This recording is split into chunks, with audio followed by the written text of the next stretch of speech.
वज़ीर-ए-आज़म इमरान खान की ज़ेर सदारत वफाकी काबीना का इजलास आज होगा। नई वफाकी काबीना 16 निकाती एजेंडे पर गौर करेगी। ज़राए के मुताबिक काबीना इक़्तिसादी सूरत हाल के जायज़े समेत अहम अमूर पर गौर करेगी। इसी पर बात कर लेते हैं, उमर जट मौजूद है। उमर बताएगा ये इजलास किस वक्त होगा?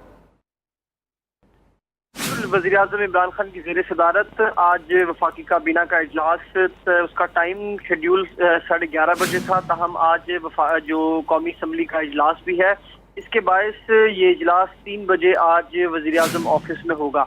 काबीना में तब्दीली के बाद ये पहला इजलास है और 16 नुकात है जिन पर गौर किया जाएगा। काबीना इक़्तिसादी सूरत हाल के जायज़ा समेत अहम अमूर पर गौर भी करेगी। वज़ीर-ए-आज़म दौरा ईरान पर काबीना को एतमाद में लेंगे और मुशीर ख़जाना शेख हफीज़ वो काबीना को मईशत से मुतालिक आइंदा के लाहे अमल से आगाह भी करेंगे। IMF के साथ जो मामलात हैं, एमनेस्टी स्कीम का मामला और FATF के जो मामलात में पेशरफ्त है, उस पर भी आज की काबीना के इजलास में मुशावरत होगी।